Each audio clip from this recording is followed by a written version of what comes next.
Hello and welcome to another episode of the Daily Remedy Podcast. Today we're here with Dr. Amesh Adalja.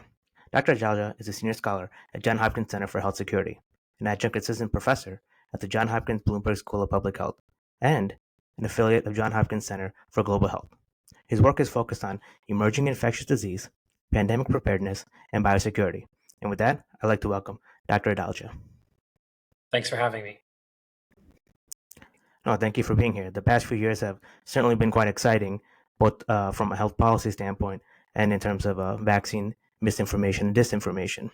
And on that note, I'd like to talk a little bit about those factors and glean your insights. So, for starters, how has this flu season been? We've heard a lot about COVID-19 variants, RSV, influenza, which I generally lump together as flu season, whether rightfully or wrongfully. How has each virus contributed to the overall severity of this year's flu season? So, right now, if you look at respiratory virus season, we're seeing circulation of COVID, RSV, and influenza. And what I can say is that COVID and RSV are the big players so far this year. Influenza has started to tick up, but it hasn't been a major player yet. It probably will be. Remember, the traditional peak of influenza season is February, so we're still several months away from that. But there are some states, for example, Alaska, and also the U.S. territory of Puerto Rico, that have had a pretty bad influenza, have had pretty bad influenza outbreaks. But what we do know is that RSV is increasing. It started in the South, it started early, and it's moved all around the country. And COVID has always been kind of at a simmer, and it has some ups and downs. It was up just before the respiratory virus season, then it went down, and now it seems to be going back up. But this is the norm. We're going to always see these respiratory viruses jockeying for the lead. And I think now we're at more or less the normal status quo for what we'll see in the future. And it's not going to be like those interrupted seasons of influenza or other viruses that we saw during the height of COVID, where only COVID was spreading. They're all going to be in there. And I think that people need to get acclimatized to it. But we've got more tools than ever to be acclimatized to these viruses. And I think that's the real story here. Understood. You mentioned about peak influenza season happening in a few months. Is it possible now, kind of given where we are with COVID-19 and as you had mentioned, cycling in of multiple viral variants, can we start to have some sense of when the peak seasons of COVID, RSV, and influenza will occur, or is that still dynamic? Well, we know that the pandemic scrambled all of the other viruses in terms of the social distancing, the masking that we use for COVID also changed the way that those other viruses circulated. And for example, last year we had a really outsized level of RSV in children because the pool of susceptible children kept growing and growing because they hadn't had their first RSV bout. And usually the first RSV bout is the most severe. But now that's sort of all behind us. So I do think we'll probably get to some traditional metrics now. So probably February for influenza.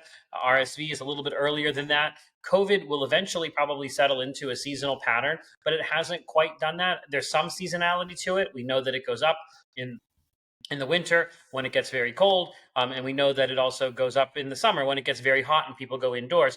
But we don't have that full seasonality yet, so it's unclear when COVID-19 is going to have, what month will be the peak. It's going to vary, but I think eventually it will settle down to be like the other community-acquired coronaviruses that have very much a similar pattern to RSV, to influenza.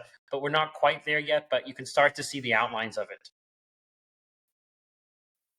Understood. On that note, given the dynamic nature and almost a learning in progress, if you will, approach to these types of viruses, it's inevitable that there's going to be a certain level of consternation among the public. I feel that many individuals and much of the public is fed up with vaccines. Belief in conspiracy theories are steadily rising. How do you discuss vaccine efficacy, the new data around RSV vaccines for babies, new influenza vaccine strains, given that there's a lot of misinformation and kind of a willingness to buy into that misinformation? How do you parse through the facts, the data, and the misbeliefs and try to create one coherent understanding for patients? The first thing I try to do is be clear on what a vaccine is going to accomplish, what a vaccine can do and what it can't do, what we expect it to do only temporarily, and what we expect it to do durably, and explain how that differs for different vaccines. For example, the measles vaccine, after your 2 doses of that, you're going to get durable immunity for life, and that immunity is going to protect against infection. But for other viruses like influenza, like COVID, where it's a respiratory virus that's constantly mutating, the goal isn't so much to block infection, but to take something that what could be severe and shift it to the milder side. The CDC uses a phrase, taking something that's wild and making it mild. And that's what I'm clear on, that the flu that you get, despite the vaccine, is a much easier flu to cope with than if you weren't vaccinated. And the same is true for COVID-19 vaccines. But I'm also clear about where the vaccines are of benefit. So I don't necessarily think that having a healthy person continue to get updated COVID-19 vaccines is going to make much of a difference. What we really want to do is target COVID-19 vaccines to the high risk of whatever age group that might be, because what we're trying to do here is not necessarily block infection, which the vaccines only do with COVID for a couple of months in the age of Omicron. But what we're trying to do is keep people out of the hospital. But to have a risk for hospital, you have to have a risk for hospitalization to actually achieve that benefit. So I think that the approach that they used in the United Kingdom and the EU with targeting these newer COVID vaccines to the high risk makes a lot more sense than what we did, because I think it actually ends up undermining people's confidence when you make a universal recommendation, but not everybody's going to benefit from that. It really does. It really feeds into the conspiratorial non-thinking that goes on, that says, "Oh, this is just some kind of big pharma scheme, or this is the government trying to control you." But if we say this is who the vaccine benefits, these are who should be people who be in line. This is what it does. This is what it doesn't do. I think you can get there. But what we know is that the anti-vaccine movement isn't very receptive to facts or rationality or reasoning. They don't even view the scientific method as a legitimate way to look at the world. Or so I think sometimes you can't reach certain individuals, but I think with people that are merely vaccine hesitant, or when you're talking to just a general audience, I think it's really clear to give them that ammunition. And I think too much of the pandemic was one size fits all solutions and didn't allow for these nuanced discussions that end up opening the door for vaccine conspiracies to start, because people are using very blunt terms and not being as nuanced and precision guided as they need to be. And that's sort of what I try to do. And one correction, you said an RSV vaccine for babies. There's no RSV vaccine for babies. There's an RSV monoclonal antibody for babies, and there's an RSV vaccine for pregnant women, as well as an RSV vaccine for older adults. But we do not yet have an RSV vaccine for children. Thank you for correcting me. That is an important distinction, so I appreciate the correction. In that vein, as you just mentioned, different vaccines mitigate against different aspects of viral severity or viral infection. Uh, is that then the reason why, if I were a patient and I were to ask you a very simple question, why are there so many vaccines for so many different viral strains? Is the answer really that each vaccine interacts with the virus in a unique way so that you, as the patient, don't get the worst of the symptoms or the worst of the infectivity? So, in general, when a vaccine is updated to include a new strain or a different strain, it's meant to match that strain better so that the efficacy, the protection you get, is more durable and stronger. So that's why flu vaccines are updated annually based on what types of viruses are circulating, to make sure that you're still getting that high level of efficacy against prevention of severe disease. With COVID vaccines, there's some argument about whether or not vaccines needed to be updated, because the original ancestral vaccine was still protecting against severe disease. But we've had now 2 updates to that vaccine, and I think there is an academic argument there. But the general point is that when you're updating a vaccine, you're trying to give increased strength of protection with it. And the antibodies, the T cells, the immune system's reaction to an updated vaccine is going to be more precision guided, in theory, or what you hope is that it's going to be more directed against the strains that are circulating, so you get more protection for a longer period of time. Understood. Thank you, sir. I want to transition and talk a little bit about how experts like yourself glean the information that you do. And I think that would be helpful in the conversation to understand and really combat misinformation and disinformation. So, at a very basic high level for the listening public, Can you explain how experts like yourself evaluate flu severities? Do you reference databases like the World Health Organization recommendations, look at trends in Australia, or something else? Discuss a little bit about how predictions are made and how those predictions determine which vaccines are recommended in their formularies and things of that nature. So with flu, you really have to look at this as a virus that circulates year round. Even though we are speaking here in the northern hemisphere and entering our respiratory or in the midst of our respiratory virus season, there's a whole other half of the globe that has the opposite seasons. So you can use the information from one season, one side of the globe to inform the other side of the globe's vaccine decisions because the virus is constantly circulating. It doesn't go anywhere. And in the tropics, it circulates year round. So you're constantly looking at data from epidemiologists, from flu virologists that are characterizing the strains of flu that are infecting people and seeing how close they are to what's in the vaccine, how close they are to what circulated last year, and whether or not there needs to be an update in the vaccine because when you do experiments that the antibodies that are generated from last season's vaccine don't really match or don't really completely block infection or severe disease with the current strain circulating. So you're constantly looking at that data and understanding what's circulating. And some of that data comes from the World Health Organization, some of it comes from the CDC, some of it comes from academic labs that are doing sequencing. And there's a special group of advisors that the WHO has in place that's looking at those streams of data to come up with the best decision. And you have to remember that flu vaccines are not the best of our vaccines in terms of the technology and the method that we make them. And there's a long lead time needed. So you have to pick what strains you're going to include well before the actual season. And anything can happen in that tail end of the season. And then you end up with a mismatched vaccine. So this is a problem, but it is the best guess that we have. And hopefully, new technologies will allow us to decrease that lead time so that we can be much more nimble with making sure that the right strains are in the vaccine. And the other thing is that maybe eventually we will have a universal flu vaccine that doesn't need this type of updating, so we won't have to keep such an eye on the virus because the virus is always going to mutate. And I think this is the best thing that we have, but it does involve a lot of data crunching and prediction, which can be wrong, and it has been wrong. Understood. So, in many ways, this is as much an art as it is a science, to paraphrase Sir William Osler, who coincidentally was one of the progenitors of building the John Hopkins Medical Institution. In terms Yeah, of how the yeah, in many public ways, looks at vaccines, I was going to say it's not. I wouldn't call it completely. I mean, there is a scientific base to it. It's not a blind guess. It's a guess based on data, or an inference based on data. So it's not completely arbitrary. But yes, there is an element of uncertainty in it. understood. In terms of how that uncertainty appears to the public and what the public tends to react to and not react to on a year by year basis, it varies, and often that's a political variation. How does public sentiment affect policymaking among experts like yourself? Do you make considerations or provisions for how the public would react when offering guidance?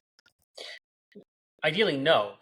That the recommendation is what the recommendation is. However, you have to remember that you are making a recommendation for people who have varied lives, who have different values, who have different risk tolerances. So what you want to do is be really clear that your recommendation is a recommendation that people have to then integrate into their own value hierarchy of how they live their life. That some people may really be trying to avoid getting malaria, for example, when they're going somewhere. Some other people may not care. But what you do is you give people information so they can make informed decisions. And you have to recognize that not everybody's going to be able to do everything that you recommend.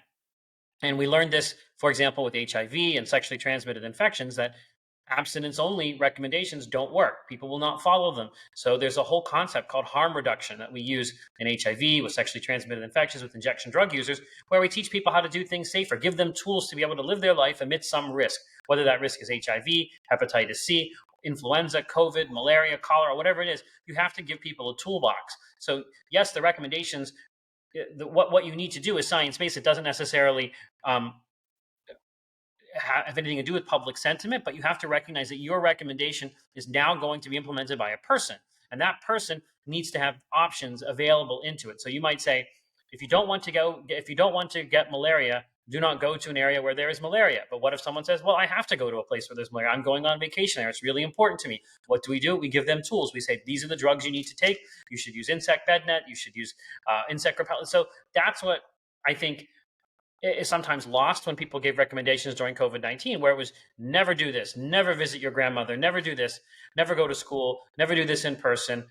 And people wouldn't follow that, and it drives the behavior underground. So you do have to take public sentiment into consideration when you're trying to build something for humans that are going to, you're not just answering a question, an essay question on the test of what do you do? It's how do you give people tools to live their life? Because while you might be an infectious disease doctor and epidemiologist, where the only thing you're thinking about is this disease spreading, but other people have to live their lives and they've got other competing priorities. And I think that's the important part. That is, you don't think about, public sentiment doesn't change what the actual efficacy or what you're recommending is, but it does change how well it gets implemented. So you need to have options there and recognize that these are humans that have to live their lives and are not just kind of playing a video game where they're trying to stop a virus from spreading. Understood. Dr. Dalja, in the remaining time that we have, I'd like to ask some more conjectural questions, really just trying to glean more of your opinion, because I think that'd be helpful for the audience as we're going into the 2024 year, being an election year. A lot of political dynamism is going to affect health and health policy. Do you see the election year, 2024, having any impact on, as we discussed, public sentiment when it comes to vaccine behavior? I do, and it's unfortunate because what we have are a group of candidates that are really sowing misinformation about COVID-19 vaccines. And we even have a major candidate in the form of RFK Jr., who's major, what he's known for, what his platform plank is about, is anti-vaccine conspiratorial non-thinking. So I do think that there is a lot of this. If you look, for example, at the Republican candidates running for president, they are all attacking what is one of the greatest vaccine success stories in the history of the world, the COVID-19 vaccines. You have the leading Republican candidate, former President Trump, whose administration had a success with Operation Warp Speed, had the foresight to put together Operation Warp Speed, running from that very success. So we're sort of in this paradoxical situation where the person one of the architects of Operation Warp Speed doesn't even want to claim it, even though it saved countless lives. So yes, I do think that the 2024 election season, with the Republican candidates as well as RFK Jr. In the mix, is going to energize the anti-vaccine movement, and it is going to be a time when there is lots of misinformation spread and a lot of pandering to what I call, the voices of the dark ages that don't believe in vaccines, and that's what you're seeing in many different forms. And I think that's not a good. That doesn't portend good for the future. Because vaccines are probably or arguably one of the greatest technologies that humans have ever invented, and to discard them or to throw them away really is the cry of the primitive. It's a return to the primitive. Well said. Just like to note that former President Trump did get the COVID vaccines himself, despite some of the rhetoric that may be available on public media channels. I As suspect. I suspect as all of those national subject candidates. matter I expert, but suspect all of those. But I said I would say that I suspect all of those candidates who are attacking the vaccine were vaccinated. This is just pandering and theater. yeah, it's interesting if that is the case. Um, as as a human, as an individual who takes pride in the work that you do, this must affect you to a certain degree. How has this rise in vaccine disinformation, misinformation, however you want to characterize it, how has it affected how you communicate with patients, how you practice medicine? Talk a little bit about how it's affected you at a human level. Well, as a doctor, it hasn't changed anything I've done. I advocate for the vaccines based on the evidence that's in front of me and the patient that I'm recommending them to or not recommending them to, depending upon what that situation may be. That hasn't changed. But in terms of the personal attacks that I get, the harassment on social media, the harassment in person, all of that has been difficult. Some of the people I don't speak to anymore that were friends or acquaintances, that all adds up Uh, and a lot of it has to do with their stance on the vaccines and their disbelief of Wow. scientific evidence. So yes, it does take a toll. But I think um, I like being an infectious disease doctor on the forefront, fighting against, trying to push back nature from humans. Allowing, if you think about infectious diseases, that's what's really capped our lifespans as a species forever. And I like being on the vanguard of people trying to claim that back, to push us further, and to put the microbial world on notice as best we can, that humans are going to flourish despite living on a planet that has bacteria, viruses, fungi that outnumber us by, I can't, a number that's probably too high to even conceptualize. The fact that humans can flourish has to do with people in the infectious disease field, the icons of our field, like Louis Pasteur and Robert Koch and D.A. Henderson and so many more, Tony Fauci and Robert Gallo, and all, I can't stop naming them all. The fact that I'm on that team is what helps me to push aside all the nonsense of these voices from the dark ages, the middle age voices of the voices of the middle ages, where science was something feared and forbidden. That they don't matter um, in the long run. What matters are defending people like Louis Pasteur and Edward Jenner and D.A. Henderson and Tony Fauci, all of those types of people. That's what motivates me. Well, well said. Uh, with the remaining time that we have, I'd like to ask one question that is really for what I would like to call the middle majority that often tends to be silenced in a lot of this bombastic rhetoric. The folks who take information and try to parse as intelligible an opinion as they can with the information that's available. What guidance or recommendations would you offer to these patients about recognizing and debunking conspiracy theories as they appear to them?